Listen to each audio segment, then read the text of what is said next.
Hello, and welcome to the Northwood Podcast. I'm your host, Heath Jones. I pastor a church in Indianapolis, Indiana called Northwood Christian Church. Bet you can't guess how we named the podcast. And if you're interested in learning more about us, just look us up. You can Google our name with our city in the search, Indianapolis, Northwood Christian Church, and then Indianapolis. That way you'll find the right one. And you find what you find, our Facebook page or our website, or you could go directly to our website at www.indyncc.org. That's indncc.org. And there you'll be able to read about our values, what's important to us, and our schedule of activities, what have you. Now, the Northwood Podcast is recorded by me, but it's produced and distributed by the All Indiana Podcast Network. The All Indiana Podcast Network features podcasts recorded in Indiana by Hoosiers themselves, but of course they're really for everyone. So I encourage you to check out what else they have to offer. You can find our podcast, which I'm assuming if you're listening to this, you've already found it, but you can find ours and others running the gambit in topic, from politics to sports to other things. You can find them at wishtv.com/podcasts. That's wishtv.com/podcasts. And we are so grateful for their partnership with our church. And speaking of our church, we're smack dab in the middle of a fundraising campaign. So if you continue to listen, you'll be hearing a lot of talk about money and our possessions and what maybe we could do with what we've been given, something that's uplifting and life-giving for our church community and the communities that surround us. So if you're interested in giving to our ministries like our food pantry, or in a roundabout way, this podcast, in a roundabout way, not directly, but funding the overall works of our ministries, please consider giving clicking the giving link into this episode's description. There is a link in the episode's description, and through that you can give virtually. And that's all I have for now. Here in a moment, we'll move on to the scripture passage that we'll be considering today. But first, per usual, we need to pause for an ad break for our podcast audience. And so, if you're listening, here are some ads. And we're back. And as I was saying, we're going to be considering a passage found in the Gospel of Matthew, specifically Matthew chapter 6, verses 19 through 21. That's Matthew 6, 19 through 21. And it reads, "Do not store up for yourselves treasures on earth, where moth and rust consume and where thieves break in and steal. But store up for yourselves treasures in heaven, where neither moth nor rust consumes and where thieves do not break in and steal. For where your treasure is, there your heart will be also." Here is a very popular passage when properly understood, has some very unpopular applications.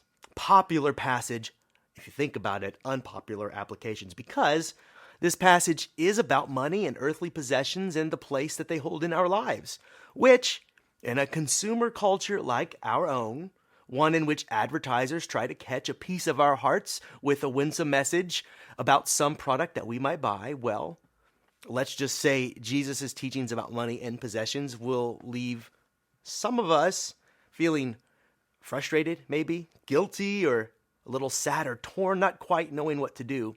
Or as I said, sad, perhaps as sad as that rich young man who Jesus told to sell all of his possessions and to give the proceeds to the poor.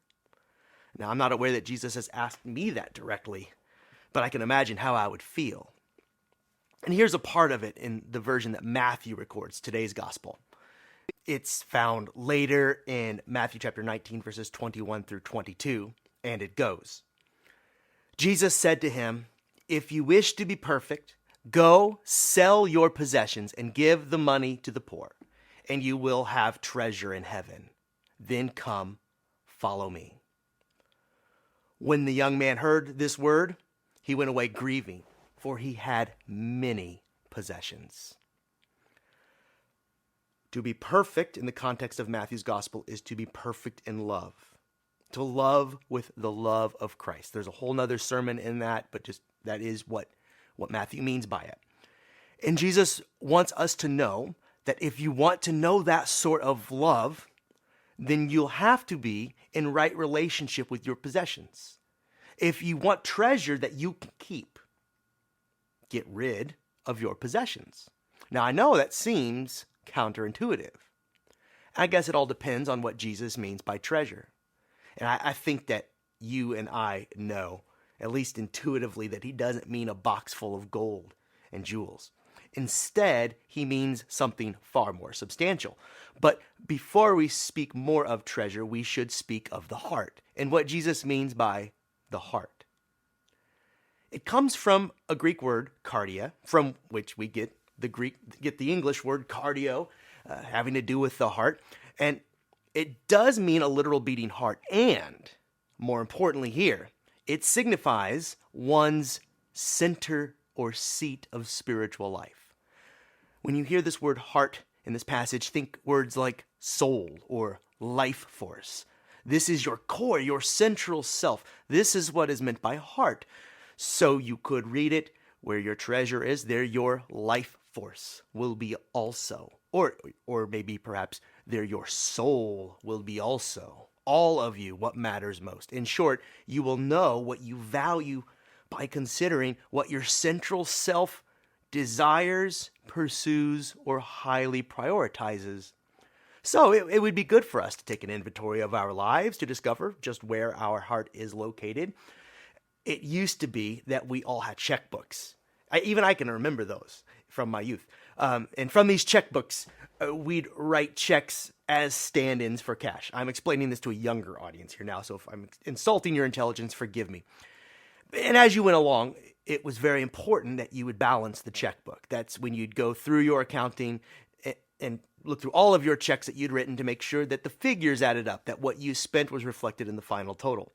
I once heard a preacher say that you could look at the ledger in the back of your checkbook and see your values, your heart, on display. But these days it's far simpler, just to log onto your bank account online, and there you'll see lines and numbers, your values as revealed by your purchases. Dare I say, there you will see an outline of your heart, not the whole picture, but part of it. You will know where your heart is by considering these things, of how you spend your time, of what activities you pursue with enthusiasm, and yes, on how you spend or hoard your money.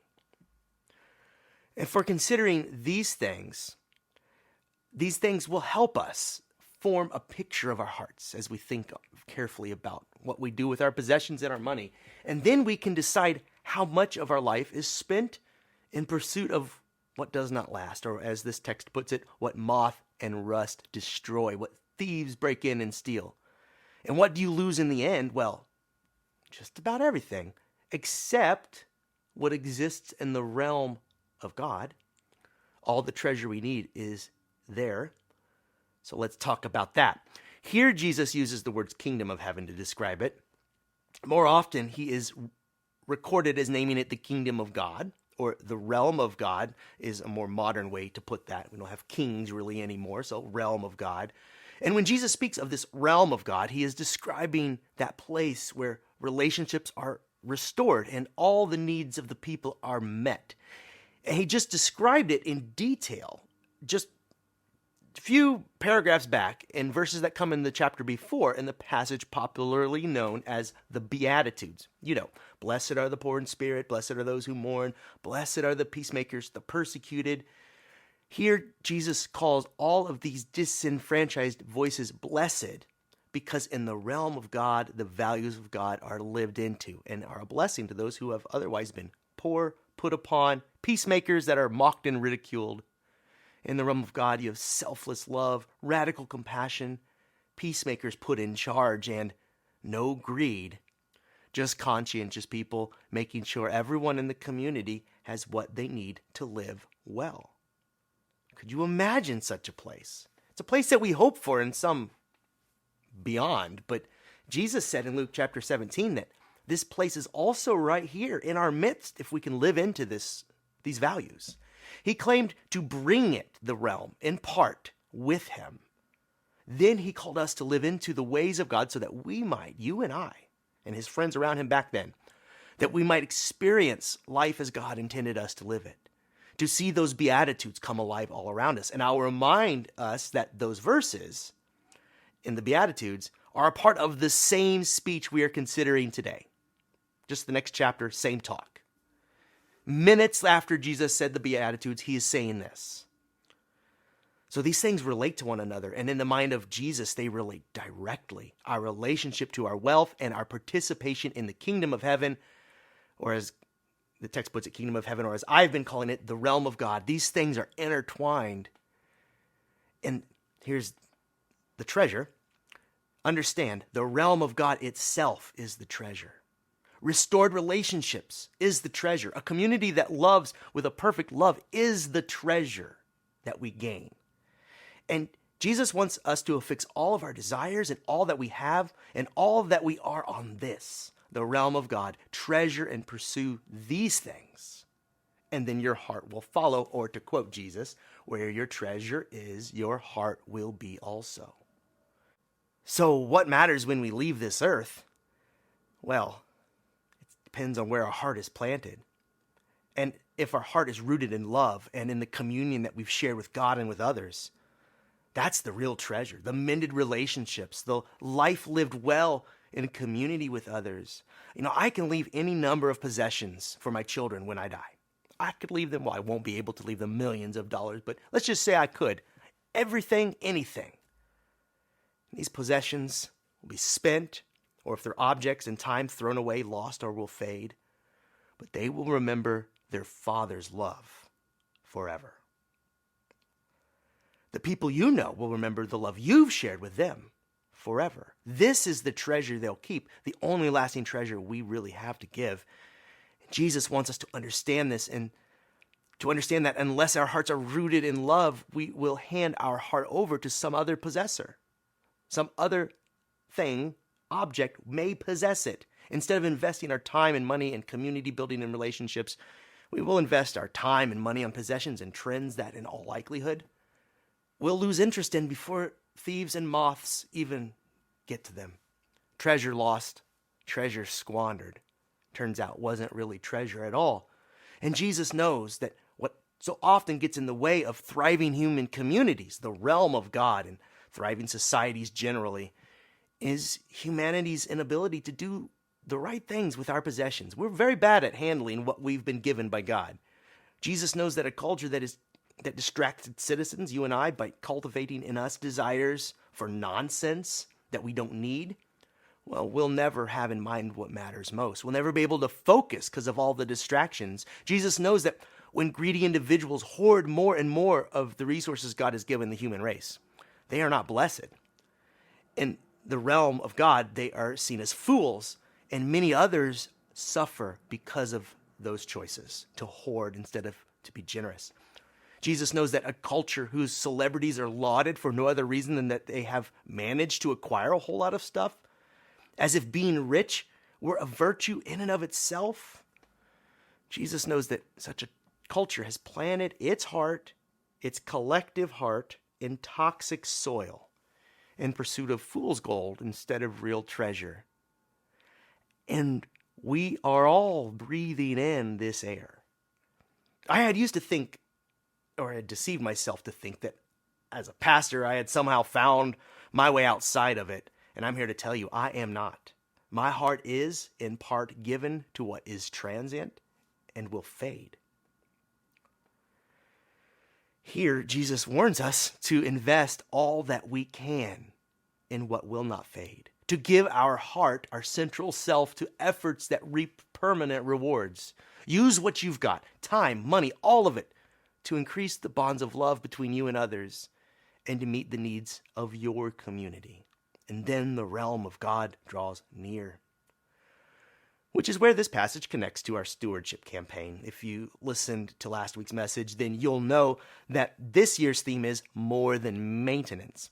That is, we desire to do more than simply maintain what we have, but rather we'd like to use our talent, our creativity, and our resources that we have in-house to pursue treasure that counts. And we are doing this in some ways, but we want to do more and more, and just see how far it can go, how we can continue to bless others and then some, to cultivate a more loving, supportive community and then some, and then to find ways of addressing the needs of our communities, and those that are connected cursorily to ours.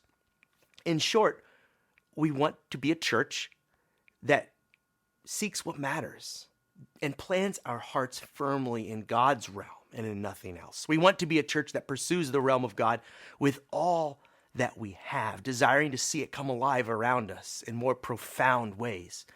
One of the ways you can untangle your heart from this mess our consumer culture has us all wrapped up in is to find other ways to spend your money, your resources, besides toys and the things you don't really need.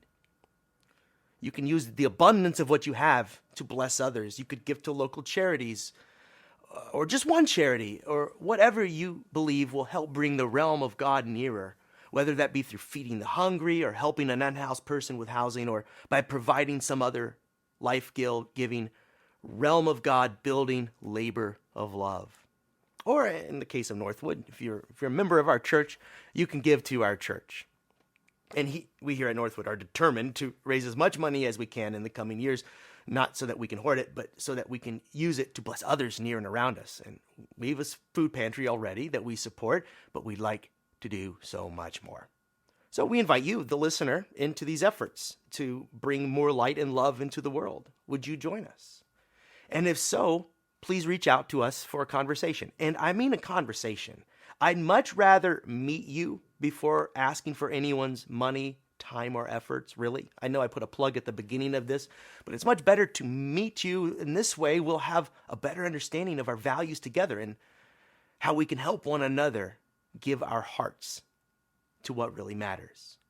So reach out if you like. My email is heath@ndncc.org. But setting that aside, if you hear anything in this recording, hear this and heed the warning of Jesus from this passage. If you forget everything else and hear this, if that's all you can hear. He calls us to give our hearts to labors of love rather than other loveless objects. Some of us have cold cash and colder hearts, but God can warm and redirect our hearts planted in God's realm and guided by God's ways. We will then find what we've been after all along, what our money could not purchase and our possessions could never satisfy. Then we will find ourselves in love, literally in a loving community of loving relationships with love in the air. Greed is the great obstacle to love. So give it up for what matters. Use all that God has given you to increase love and hope in the world. And I think your heart will then find its proper place. This has been the Northwood Podcast. If you like what we're doing here, please subscribe to the podcast by way of whatever app you use to listen, or leave a comment. These points of engagement drive more traffic our way. Or check out our website, www.indYNCC.org. And also check out the other podcasts produced by the All Indiana Podcast Network. Until next time, this has been the Northwood Podcast. I am Heath Jones. Peace.